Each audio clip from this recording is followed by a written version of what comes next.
What's up, everyone? Welcome to Saturday Night Music Club number 22, filmed in downtown Scottsdale, Arizona at the Record Room Record Store. As always, a huge thank you to John Rose, the proprietor of the Record Room. Thank you, John. I'm Brett.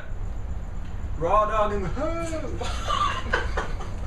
Joe Nathan, you know what's crack-a-lackin'. James. King Top. Brent. All right, so tonight we're doing something a little bit different. We're starting with a game show. 1977, the year punk exploded. We separated into two teams, the skinny jean team, the baggy jean team. And I've come up with 3 questions for their team. Brent came up with 3 questions for our team. As just a little introduction to 1977 punk rock. You ready to get started? Ready. Okay, I will ask the first question. To Team Skinny Jeans, this boutique opened by the Sex Pistols manager Malcolm McLaren and his girlfriend Vivian Westwood catered to the punk scene in London. What was the name? You don't know this. I don't know it. You know it? Star Shoes. Is that your answer? No. You know it? I don't know it. You don't know it? I don't remember. Correct answer was Sex. Oh. All right, ask away. All right. Who originally played bass for the Heartbreakers with Johnny Thunders and Jerry Nolan?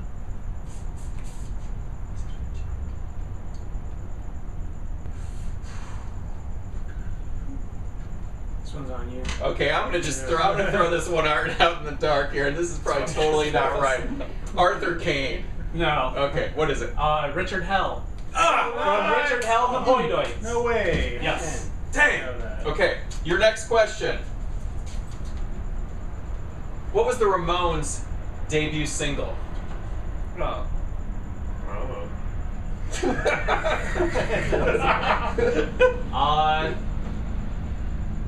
Oh. Honestly, I am terrible with song This is names, terrible. but I think, wasn't it Sheena's a Punk Rocker? Is that your answer? I think so.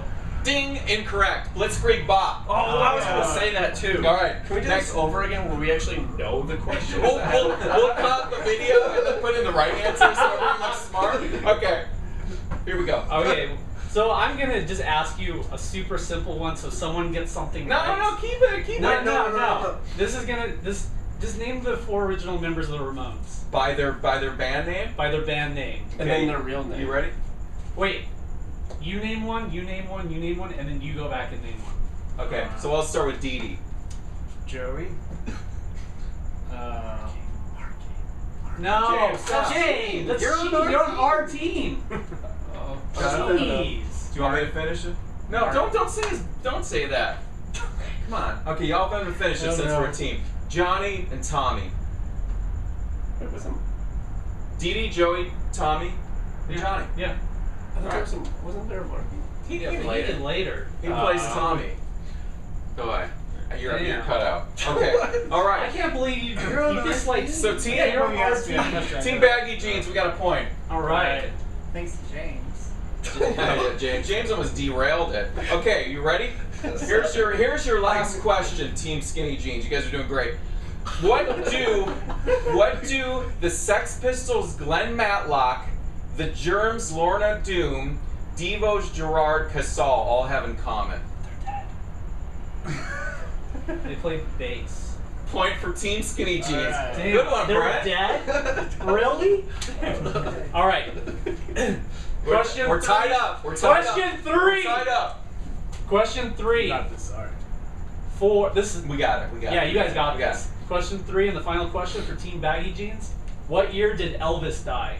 Oh. 1977. Coincidence? Or the start of punk? Ah.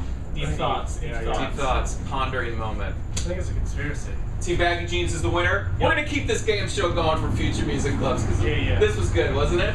All right, guys. So tonight's theme obviously is 1977, the year punk exploded. Everyone had to bring a punk record from the year 1977 that I brought tonight was the Damned's second record. This is Music for Pleasure.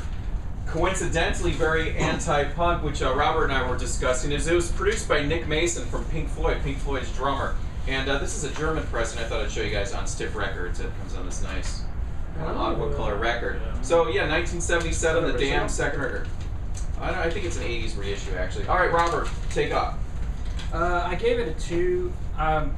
It's probably pretty clear that I'm not a huge punk fan, but No. Really? so with punk, I really like the way punk seeped into the larger kind of music culture and influenced bands, because even non-punk bands after 77 kind of got a little quicker with their sound. Songs kind of got shorter after that. But the Damned specifically, it's interesting, the Nick Mason connection, because an aspect of this I liked is that there were certain parts of it to me actually sounded like Syd Barrett era Floyd, but on speed. And I really like the energy to it. But the dislike is what I dislike about a lot of punk is that I didn't find a lot of melodies to latch onto or anything. It's kind of a lot of shouting. All right, Jonathan. Yeah, it like kind of reminded me of like a nice like dumpster juice, you know. You know, Like the liquid at the bottom of a dumpster. Yeah. You somehow have a few friends tip it out into a glass. Yeah, That's what you it's drink. delicious like that. Man, so I that give it a makes me 3. nauseous. You know, yeah. Oh, good. All right, James. James Todd, what'd you think? It was alright. I'm not much of a punk fan either. What? Eyes on your own paper. Whatever. I was actually telling Jesse that I was actually slightly confused because I was thinking it was the Goth, The Damned, and then I was wondering if it was the same band or not. And Really, you didn't know that? I never really got into them much. Oh, okay. So So you gave it what? I give it a 2. Jesse, what'd you think of the Damned? Music for pleasure. I gave it a 3. I was just really pleased that it wasn't latter years Damned, because goth music kind of makes me sad. I actually just say no to goth most of the time, and I don't think like bands like Akira are goth either. By the way, Little side note there. All I right, give it a Jesse. 3. I Jesse, actually, you almost gave like he needed to get something off his chest tonight, right there. Doesn't it Yeah. seem like as if someone was calling him a goth at home or something? Was Talia Maybe. calling you a goth? Well, she did hurt my feelings when I had black hair. And it's- Remember when you were all like new metal, Jesse? You had those Jinkos on. I never. And you had that shirt with the That's a cut out lie. nipples. That's a lie. Okay, Brett, what'd you think? What? So, when I think of 77 punk, I also think of like just straight rock and roll, because a lot of it really was just people trying to be the Rolling Stones, but they did it really poorly, or trying to be like really rock and roll and straightforward, but it was just faster and it was a little bit different. It was done more sloppy, I guess. So this definitely was a really good punk record. So I give it a 3. Right on. So my Damned record ended up scoring a 13. So next up we have Robert. What'd you bring for 77 punk? Well, I brought the second album by the Ramones, Rocket to Russia. And although, as I said, I'm not a big punk fan, my wife is a huge fan of the Ramones specifically. So, What was their first single? Blitzkrieg Bop. All right, good. We get an extra point. So we're really winning now. Okay. Jonathan, what'd you think of the Ramones, Rocket to Russia? It was fun. I enjoyed it. I give it 3 PBRs. 3 PBRs. Yeah. James, what'd you think of Ramones, Rocket to Russia? I give it 3 stars as well. I actually liked listening to it in a record store. It was kind of fun. It made It me was. feel like I was in Empire Records. Good. James, I like where you went with that. All right, Jesse, what'd you think? Come on, make some good TV I moments said here. it's a classic. If Jesse I may say so. Jesse wanted to get I sugar gave it high. a 4, but I Yeah. had to write it in a 4. Okay. Brent, what'd you think? Ramones, Rocket to Russia. Said it was essential and someone had to do it. I'm glad Raw Dog did it. Yeah. So you got a 3. I just put excellent and I gave it a 3. I mean, so Robert, you ended up with a perfect score of Awesome. 15. So you joined the perfect score Mile High Club, whatever you called it, Brent. Okay. So that takes us over to Jonathan. What I called it. Yeah, so we brought Wire. You ruined it. Yeah, don't ruin that moment. I like the price tag on your spectacles, James. Thanks. Okay. So we brought what? Wire, Pink Flag. This is an essential punk record from the UK. 19 tracks in 39 minutes. No, It's all killer, no filler. This was $40. Pink All right, Flag. James Todd, Yeah. what'd you think? Dog. Wait. Wire, Pink Flag. I liked it so much that I actually brought it. That's the end of my story. All right, so you gave it a 3. It right? has the first parental advisory right here too. Yeah. Prior to that. Jesse, what did you think of Wire Pink Flag? Honestly. Honestly, Just wanted to say that. It's good TV. I said it was. Jesse is a. I said it was. He's got good, skinny jeans on.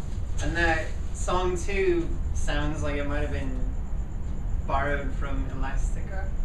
Okay. That's correct. They did pay Yeah. royalties for that. Yes. Yeah, That Elastica might have been connection, yes. influenced by Wire. Oh. Well, yeah, it wouldn't have to. I thought you were saying that Elastica influenced Wire.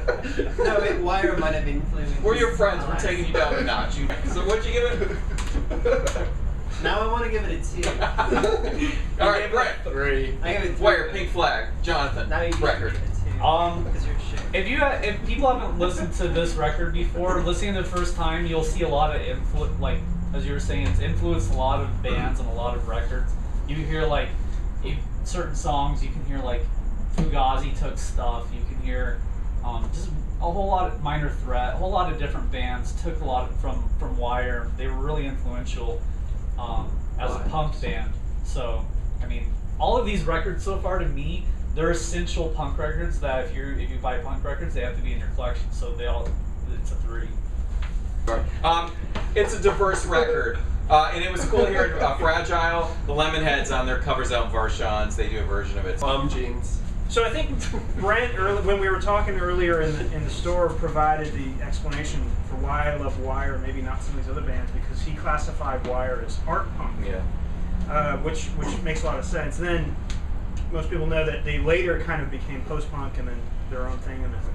But I love all phases of Wire, and of course I gave it a 3. But one of the things I noticed when I was listening to it on vinyl is just how intense the bass is. Yeah, for sure. For sure. And it really comes through listening to it that way rather than on CD. I think you made a really good point there, Robert. Is like a lot of people who aren't maybe into punk or have a preconceived notion of what punk is. I think the assortment of records that everyone brought tonight shows kind of how diverse it is and all the off branchings of what became post punk and goth and all these things that were all had their birth in punk music. So it's a really hugely diverse genre. So I recommend any record that we showed tonight, which I'm going to have a link for down below, checking out all of these, because you ended up with a perfect 15. Also, you joined the club. Wait, was that Jonathan's and James? That was Jonathan's I side. haven't gotten to talk yet. All right, James, bring it. Oh no way. So are we all going to talk about the album? No way, you brought Wire too? Oh no way. Yeah, I brought it as well. I was gonna bring Meatloaf's "Bad Out of Hell," but And that would have been so punk rock. Yeah. it would have been. It just punk didn't rock. come out in '77. Yeah, it did. Did it? Yeah, Whoa. Why didn't you bring that? I was going to, but I Oh, thought man. you were gonna take it All off right, on you. everyone gave James a 3. Woo! Yeah. I gotta tell you guys a story here though, because in typical James Saturday Music Club fashion, you guys out there that are James fans, Team James, you have the shirts, the official shirts. Because James didn't want to end up playing the Wire record, the second side, because he had this dilemma going on since he brought the same record. He actually put on some random record that wasn't from 1977 to kind of appease us, and we're all like, get that off there. What are you doing? He just completely killed the vibe. But we were happy that we all talked him into it. He ended up playing side 2 for us, and we all enjoyed it, right? All right, Jesse, what'd you give I it? gotta say that was kind of a punk rock moment. It was a punk rock moment, it was. Yeah, it's kind of like that Roger Daltrey unicorn centaur picture, whatever it is. Okay, everyone give that a 3 or what? No. I gave it 2. Side 2 was a 2? Did you really? Yeah, I did. Brent? No, you didn't. That was a revenge.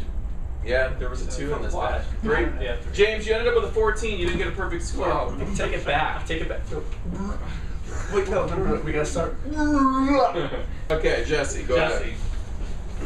I brought probably the best album ever. Probably one of the greatest bands. This is Jam. In the city. In the city. Debut. That's the jam. All In the right, city. Brent. Same thing. This is a classic. This is an essential record, so I got a 3. All right, it made me think of the time Jesse bought the VHS of the movie Showgirls, but when he opened it up, it was a video of the Golden Girls. I gave it a 3. Talk about a buzzkill. Jam. I gave the Jam a 3. I love those guys too, and the guitar work, Paul Weller's voice, the hooks, the tight arrangements. Great album, great band. Would you consider that a punk record, Robert? You know, a lot of people say that they weren't. That they were kind of like a mod revival band, but it sounded like punk to me. Yeah. Like it had enough punk stuff going on. All right. Jonathan, Jam in the Yeah, city. dug it. I think Elvis Costello ripped off a lot of his shtick from these guys right here. You know, these guys are real deal. What do you get? It's original. What do you compare this to? Elvis Costello was also going What do I around compare before it that, to? Yeah, you gave 3 PBRs to one guy. I gave it 3 Italian suits. These guys, you know, Okay. because look at the album cover. Yeah, look at that. They're flat. They're All right, James, what'd you think? Your part of your name is in that band. Yeah. It would probably be better if it was actually called the James, but I gave it a 2. It started out alright. I actually wish that they played the first side. I wanted to really hear the Batman theme. You didn't know it was on there until you saw it. I know. That's why I wanted to hear it. All right, Jesse, you ended up with a 14. James ruined your perfect score. Oh, you That takes us over to Brent, the final record The of best or last. Oh yeah. All right, this is the Heartbreakers, which has former members of the New York Dolls, Johnny Thunders, Jerry Nolan. This came out in '77. This is like I was saying, that record. All of these records, except for Wire, they're based in classic rock and roll or messed up. I give the record a 3. Chinese Rocks, classic. But you know, even beyond the record, one of my favorite moments listening to this record was Brent telling Jonathan that his favorite movie of all time was a tie between The Notebook and the remake of Starsky and Hutch. Yeah. All right, Robert. I don't care. I like The Notebook. Anybody can I'm make not fun of busting me your all chops. you That was want. my favorite moment. I like that movie. All right, Raw Dog, and I like Starsky and Hutch remake too. I don't really like that movie. Do it. How was Snoop Dogg in that? It was pretty good. What was he? Huggy Bear. Huggy Bear. That's me trivia. Okay. All right. Does that mean we get an extra point? No. We're tied! All right, Robert. I gave the Heartbreakers a 2, but some of the things I liked about it was actually I really liked the guitar work in the Heartbreakers. There was actually some lead guitar stuff, which is surprising from a classic punk record. And also, it sounded to me like the Replacements, the early Replacements stuff. Well, he Good. didn't want to be, like, when people would be like, no, you're punk, he'd be like, no, I'm rock and roll, I'm not punk. End of that side, there's like a slower song that I really liked. Yeah. Really cool thing. So yeah, it was good, but you know, a solid 2. It's not enough. Right. Jonathan, what'd you think, Heartbreakers? Yeah, like speaking of that slower song, it's like it was even better than sniffing glue in a porta potty. You know, Yeah. it was amazing. I give it My 3 thoughts syringes. exactly. Yeah. 3 glues. You give it 3. Okay. James. I give it what? This is not He James. didn't really, these two were talking again, so I don't This think is not he really- James I Wheelhouse. don't think he was paying attention. I was paying attention. It was alright. I give it a 2. I don't really care. Raw Dog showed up. All right, Jesse. I gave this record a 3. It actually made me want to go fight jocks. Yeah! Wow. That's all I'm Jesse's saying. hostile. I'll help Chinese Jesse fight some rocks. jocks. Yeah. We'll probably get beat up, but hey. Yeah, probably. All right, Brent. You ended up with a 13. So, Brent, me and you sat at the bottom with 13. It's a shame, but it is what it is. It's not a punk group right Yeah, here. so Jesse and James, you ended up with 14s. Yeah. And then Raw Dog and Jonathan, perfect scores 15. All right. Nice. Guys, thanks for watching. I hope you enjoyed our game show. That was really fun tonight. We have a great theme planned for next month. So we will see you then. Thanks for watching. Yeah. Yeah. So. Sports. Later.